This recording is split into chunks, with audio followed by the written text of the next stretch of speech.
பதாஞ்சலி கேஷ்காந்தி வழங்கும் மகமாயி. வாழ்க்கை முழுக்க பொண்ணுங்க வாசத்துக்காகவே ஏங்குற இவனோட சவகாசம் நமக்கெல்லாம் தேவையா? ஏய் சாஸ்திரி, உன்னுடைய அந்த சங்கு சக்கரத்துக்காக ஒன்னும் நான் இங்க வரல. என்னுடைய குறிக்கோளே வேற. நீங்க 2 பேரும் இல்லனாலும் என்னால அதை அடைய முடியும். இடுப்புல மறைச்சு வச்சிருக்கிறது எடு. வேண்டாம், வளையல கொடுத்துரு. கிட்ட வளையல் இல்ல. உங்ககிட்ட என்ன சொல்றேன்? வளையல கொடு. ஒரு தடவை சொல்ல கேட்க மாட்டியா? வளையல குடுறா. அடிக்காத. எங்க ஓடுற? நில்லு. வளையல போடா. இருக்கு.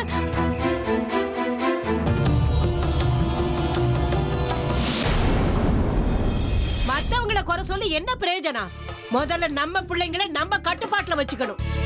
இனிமே நான் என்ன செஞ்சாலும் நீ அதுல குறுக்க வரக்கூடாது. இவளுக்கு நான் இனிமே கத்து கொடுக்கிற பாடத்தை இவ வாழ்க்கை பூரா என்னைக்குமே மறக்க கூடாது. வாடி. இந்த பொண்ணு ஏன் தான் இப்படி எல்லாம் பண்றாளோ? என் மாமியா ரொம்ப கோவக்காரங்க. அவங்க கிட்ட மாட்டினா என்ன ஆகும்னு தெரியாது. இந்த பொண்ணு எவ்வளவு கஷ்டப்பட போறாளோ?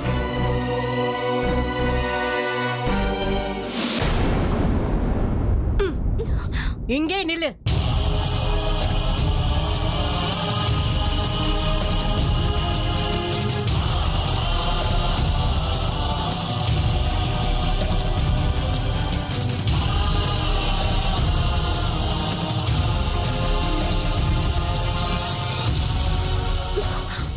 இங்கே நிக்கணும்.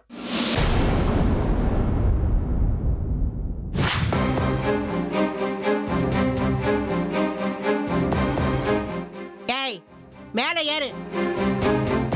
என்ன என் முகத்தை பாக்குற? மேல ஏறு. பாட்டி. ஏய், ஏறு. அம்மா, கையெல்லாம் வலிக்குதே. இந்தா புடி. பாத்து தலை மேல தூக்கி வை.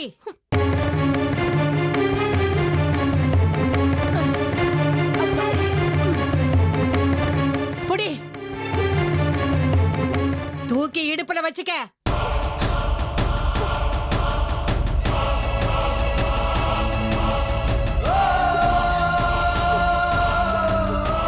நான் சொல்ற வரைக்கும் நீ இப்படியே தான் நின்னுட்டு இருக்கணும்.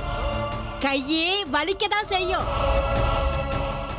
காலெல்லாம் அப்படியே தடுமாறும். நெத்தியும் தலையும் வலிக்கும். கழுத்தெல்லாம் வலிக்கும். அதெல்லாம் தாங்கிக்கணும். வலிக்குதுன்னு நீ கொஞ்சம் தடுமாறினா கூட குடம் அப்படியே கீழே விழும். இல்ல நீயே விழுந்துருவ. அப்படி ஏதாவது நடந்துச்சுன்னா அந்த குடத்துல கொதிக்கிற தண்ணியை நிரப்பிடுவேன். அத உன் தலைமையில வைப்பேன். ஜாக்கிரதை.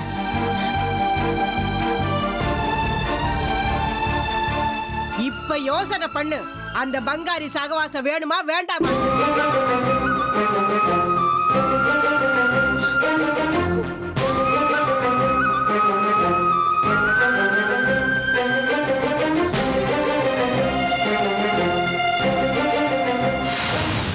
என்ன தோற மனசு முழுக்க 1008 பிரச்சனைய வச்சுக்கிட்டு உள்ளுக்குள்ளேயே புழுங்கிக்கிட்டு இருக்க? என்ன என்னாச்சு? ஒன்னும் ஆக மாட்டேங்குது. நான் என் ராஜ்யத்துல இருக்கும்போது நாளுக்கு ஒரு பொண்ணு, வேலைக்கு ஒரு புல்லு, வாழ்க்கையே போதையில தலைச்சிருந்தேன். ஏதேதோ கோவில் இருக்கிற ஊருக்கு வந்து எந்த சந்தோஷமும் இல்ல, ஒரே பஞ்சம்தான். சரக்கும் இல்ல, பொண்ணும் இல்ல. என்ன வாழ்க்கை இது? தூ. நீ எனக்கு இருந்தா நான் உனக்கு இருப்பேன். எனக்கு அந்த ஸ்ரீ சக்கரம் வேணும். அத நீ எனக்கு கொண்டு வந்து கொடுத்தா நீ கேட்கறது எல்லாம் நான் உனக்கு தரேன். ஏன் தான் சக்கரம் சக்கரம்னு இப்படி எல்லாம் அலையறீங்களோ? அதுல அப்படி என்னதான் இருக்கு? நான் பார்க்காததா? மணி அடிக்கிற பூசாரில இருந்து காட்டு மந்திரவாதில இருந்து உன் வரைக்கும் எல்லாரும் அதுக்கு தான் ஆசைப்படுறீங்க. கண்ணுக்கு முன்னாடி இருக்கிற சுகத்தை விட்டுட்டு கண்ணுக்கு தெரியாத ஸ்ரீ சக்கரத்துக்கு ஏன் தான் இப்படி அலையறீங்களோ? என்ன மனுஷங்கயா நீங்க? உனக்கு இப்ப இருக்கிற சந்தோஷம் போதும்.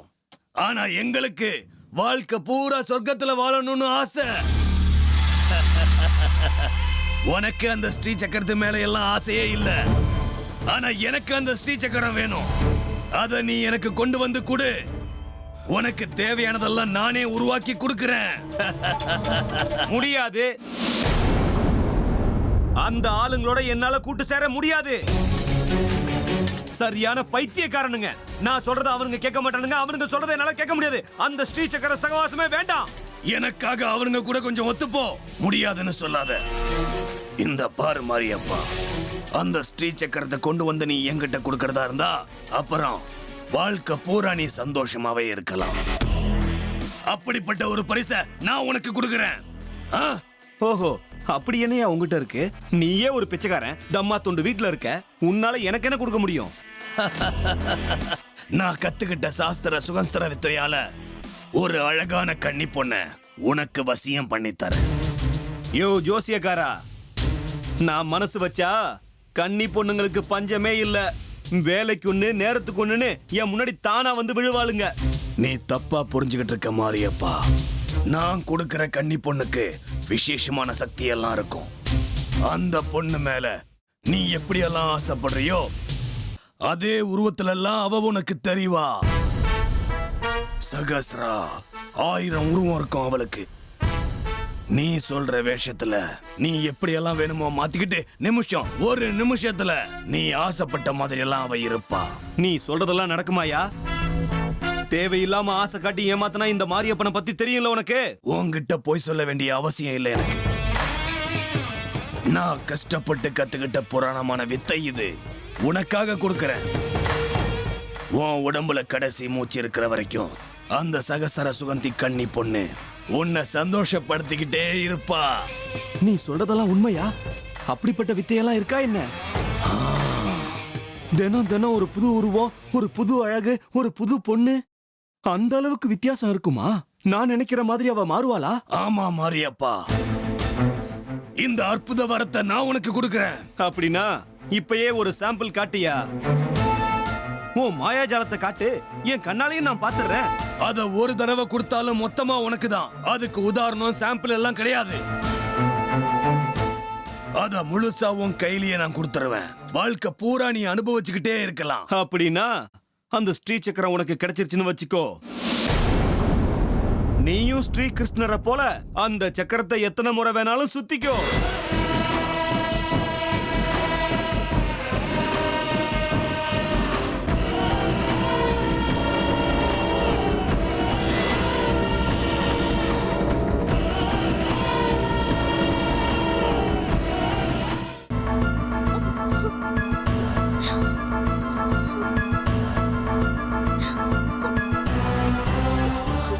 பாட்டி என்னை விட்டுருங்க பாட்டி.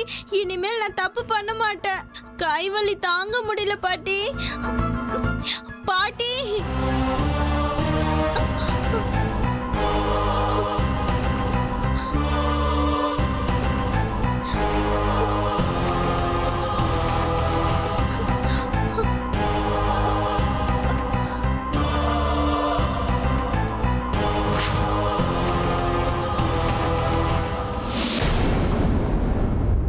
எப்படி இருக்கு நான் கொடுத்திருக்கிற சிகிச்சை? கை ரொம்ப வலிக்குதா? காலும் வலிக்குதா? இன்னும் கண்ணாமூச்சி ஆட போறியா இல்ல இன்னும் ஊர் சுத்துறியா? அந்த பங்காரியோட சகவாசம் வேணுமான்னு நல்லா யோசிச்சு ஒரு முடிவுக்கு வா.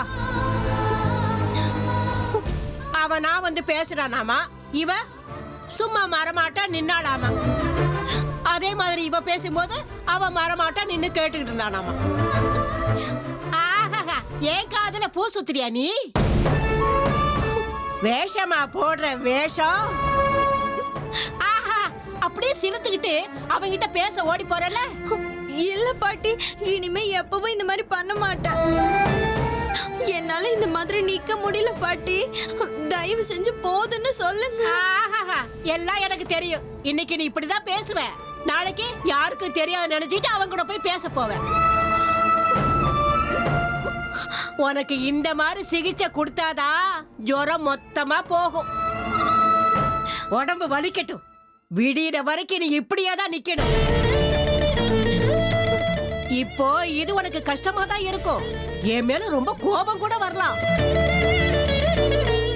ஆனா நான் செய்யறதெல்லாம் உன்னோட நல்லதுக்காகத்தான். இப்ப நீ அனுபவிக்கிற தண்டனை உனக்கு எப்போ ஞாபகத்துல இருக்கும். அப்போ இனிமே தப்பு பண்றதுக்கு முன்னாடி யோசனை பண்ணுவ.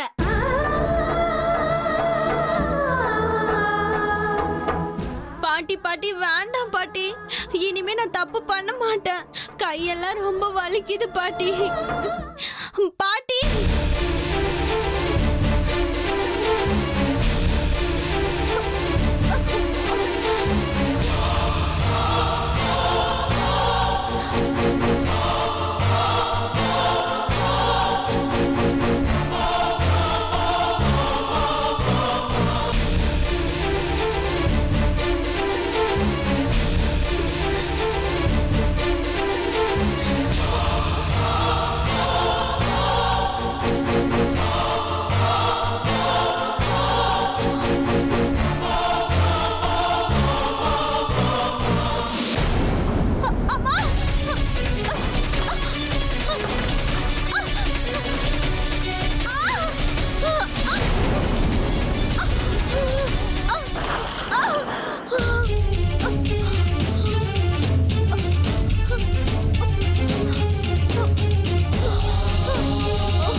சுனிதா, ஏய் சுனிதா, சுனிதா.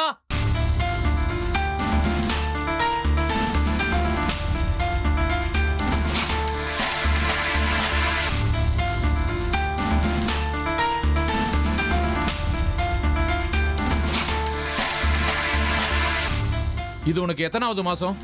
எனக்கா நம்ம குழந்தைக்கா? இப்படி திமிருத்தனமா பேசாத. என் கேள்விக்கு பதில் சொல்லு. இது ரொம்ப முக்கியமான விஷயம் சுனிதா. உன் குழந்தைக்கு இப்ப எத்தனை மாசம் சொல்லு. ஏன் குழந்தையா? இத்தனை நாளா உங்க குழந்தையா இருந்தது, இப்போ திடீர்னு ஏன் குழந்தையா மாறிடுச்சா? ஏதாவது புது விஷயத்தை கண்டுபிடிச்சு கொண்டு வந்திருக்கீங்களா? நான் நேரடியா கேள்வி கேட்டா நீ நேரடியா பதில் சொல்லணும், அவ்வளவுதான். 2 மாசம் முடிஞ்சு 3வது மாசம் நடக்குது. எனக்கு எனக்கு இந்த குழந்தை வேண்டாம்.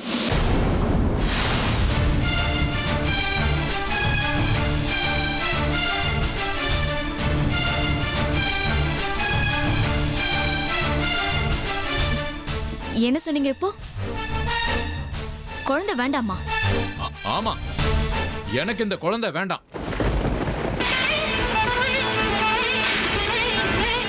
ஏங்க இத்தனை நாளா குழந்தை குழந்தைன்னு குதிச்சுக்கிட்டு இருந்தீங்க.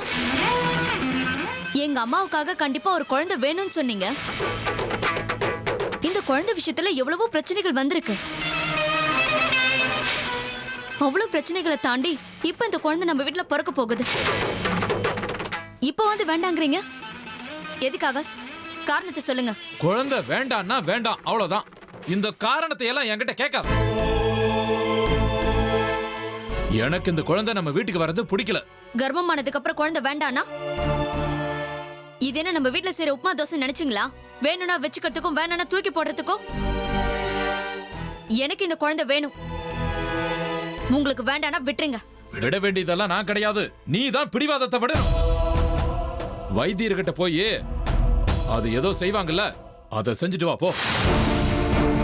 மொத்தத்துல இந்த குழந்தை பிறக்க கூடாது, அவ்வளவுதான். மூளை குழம்பிடுச்சா உங்களுக்கு? நிமிஷத்துக்கு ஒரு வார்த்தை, மணிக்கு ஒரு முடிவு. வெளியில போயிட்டு வீட்டுக்கு வரதுக்குள்ள ஒரு புது பிரச்சனையோட வரீங்க. அங்க காக்கா எருமைங்கெல்லாம் இருக்கே, உங்க கோவில் கூட்டாளிங்க. அந்த குண்டாச்சாரியும் பஞ்சாச்சாரியும் உங்க காதுல எதனா ஓதி விட்டு அனுப்புனாங்களா? இப்ப எதுக்கு அவங்களை எல்லாம் இழுக்கிற? எனக்கு இந்த குழந்தை தேவையில்லை. இதுதான் என்னோட கடைசி முடிவு, புரியுதா? நல்ல கதையா இருக்கே. நீங்க எப்பவும் குடிச்சிட்டு இருக்கலான்னு இப்ப எனக்கு தோணுது. குடிபோதையில என்னமோ பேசிக்கிட்டு ஒளறிக்கிட்டு ஓரமா விழுந்து கிடப்பீங்க. குடிய விட்ட பிறகு உங்க அட்டகாசம் அதிகமாயிடுச்சு. துஷ்டர்கள் போதையில இருந்தாதான் நல்லது போல இருக்கு. இந்த உபதேசம், அறிவுரை, போதனை இதெல்லாம் எனக்கு தேவையில்லை. இப்ப இந்த குழந்தைய கலைக்க போறியா இல்லையா? மொத்தத்துல இந்த குழந்தை பிறக்க கூடாது, அவ்வளவுதான். இதுக்கு மேல ஒரு வார்த்தை நீங்க பேசக்கூடாது. இன்னொரு தடவை உங்க வாயில இருந்து குழந்தைய கலைச்சிருன்னு வந்தது, நான் பேச மாட்டேன். வீட்டுல இருக்கிற உலக்க தான் பேசும். அதுக்கப்புறம் குழந்தை இருக்காதா இல்ல குழந்தையோட அப்பா இருக்க மாட்டானான்னு தெரிஞ்சிரும். போங்க வெளியில. இப்போ உன்னோட மனநிலை கொஞ்சம் சரியில்லை போல இருக்கு. நான் போயிட்டு அப்புறமா வந்து பேசுறேன். 2 பேர் சேர்ந்து ஒரு முடிவுக்கு வரலாம்.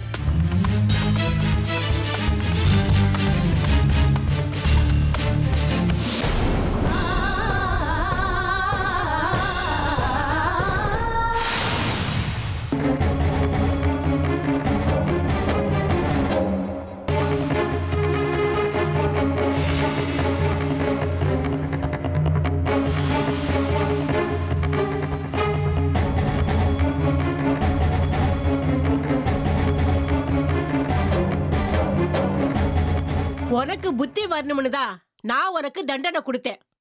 ஆனா வேணும்னே கீழே விழுகிறியா? இல்ல பாட்டி, பாரம் தாங்க முடியல, கை தடுமாறி கீழே விழுந்துருச்சு பாட்டி.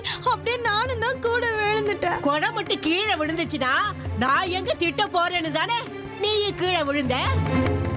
ஏ கல்லூரி மங்கி, இந்த வயசுல நான் உன்ன மாதிரி எத்தனை நாடகத்தை பார்த்திருப்பேன். ஐயோ பாவம்னு இது நான் உனக்கு கொடுத்த சாதாரண தண்டனை. இனிமே உனக்கு நான் வேற வகையில தான் பாடம் கத்து கொடுக்கணும்னு நினைக்கிறேன். வாழ்க்கை பூரா நீ ஞாபகம் வச்சுக்கிற மாதிரி. பாட்டி வேண்டாம் பாட்டி, இப்பவே கையெல்லாம் வலிக்குது. இனிமே நான் யாருக்கிட்டயுமே பேச மாட்டேன். உங்களை கெஞ்சி கேட்டுக்கிறேன், என்னை விட்டுடுங்க பாட்டி. இந்த புத்தி நீ பங்காரியோட சேர்ந்து ஆட்டம் போடும் போது இருந்திருக்கணும். இல்லடி, இப்பவே உனக்கு சரியான பாடம் கத்து கொடுக்கலனா அப்புறம் நீ இந்த ஜென்மத்துல பாடம் கத்துக்க முடியாது. ஓ ஊர் புத்தி உனக்கு போகணும்னா உனக்கு வேற மாதிரி தான் பாடம் கத்து கொடுக்கணும். வாடி என் கூட. விருப்பாக்ஷா, நாம இப்படியே சண்டை போட்டுக்கிட்டு இருந்தா நம்மளால எதையும் சாதிக்க முடியாது. யாருக்கு எது பிடிக்குதோ பிடிக்கலையோ அனுசரிச்சுக்கிட்டு தான் போகணும். நமக்குள்ள நாம அடிச்சுக்கிட்டா அந்த மகமாயி கை மேலோங்கிடும். அது நமக்கு பெரிய தோல்வி. ஸ்ரீ சக்கரத்தை அடையிற வரைக்கும் நீ உன்னோட கோபத்தையும் அகங்காரத்தையும் விடணும். இல்ல, சொல்றத கேளு. காலருத்ர சித்தேஸ்வர கடிக்க இன்னும் எதுவும் கெட்டு போகல. அந்த மாரியப்ப ஒரு பைத்தியக்கார, மரியாதை கட்டவன். நாம உருப்படுறதுக்கு வழி சொன்னா உரு தெரியாம போறதுக்கு வழி சொல்றான். அவனை வச்சுக்கிட்டு எந்த லட்சியத்தையுமே அடைய முடியாது. அவனை நீ தூக்கி எறி. அவனை சேர்க்காம அந்த ஸ்ரீ சக்கரத்தை நாம 2 பேரும் மட்டுமே அடையிறதுக்கான ஏதாவது வழி இருக்கான்னு தேடி கண்டுபிடி. இன்னொரு வழி இல்லாமல போயிட போகுது. இல்ல, நாம என்ன வழிய கண்டுபிடிச்சாலும் நாம 3 பேரும் ஒன்னாவே இருக்கணும். இதுதான் நம்ம தலையெழுத்து. இத நல்லா தெரிஞ்சு வச்சிருக்கிற அந்த மகமாயி நம்ம 3 பேருக்குள்ள சண்டைய உருவாக்கி நம்மளை பிரிக்க பார்க்கிறான். நீ ஏதாவது சமாதானப்படுத்தி அந்த மாரியப்பனை எங்க கூட்டிட்டு வந்துதான் ஆகணும். ஸ்ரீ சக்கரத்துக்காக நீ தலைவணங்கிதான் ஆகணும் விருப்பாக்ஷா. இல்ல,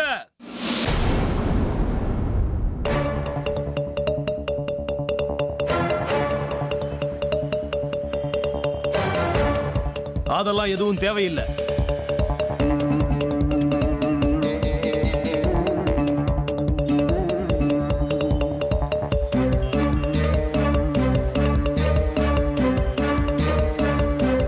என் தப்பு என்னன்னு எனக்கு புரிஞ்சு போச்சு.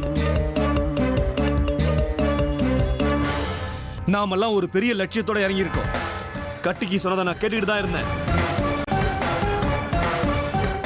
நாம நம்ம சுயநலம் அகங்காரத்தெல்லாம் தூக்கி எறிஞ்சிட்டு இந்த காரியத்துல ஒண்ணு சேர்ந்தாகணும்.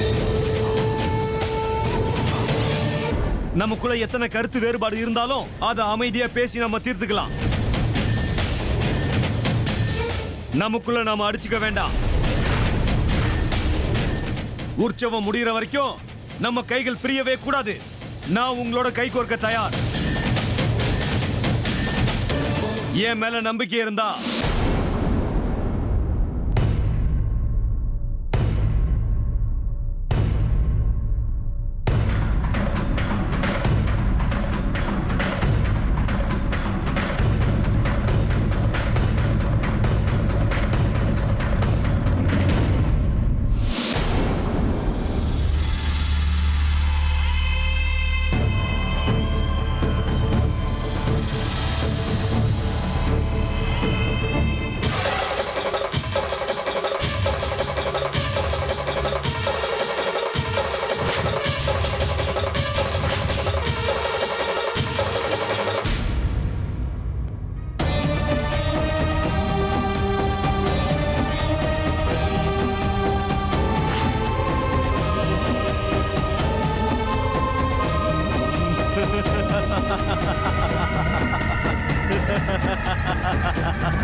மகமாயி,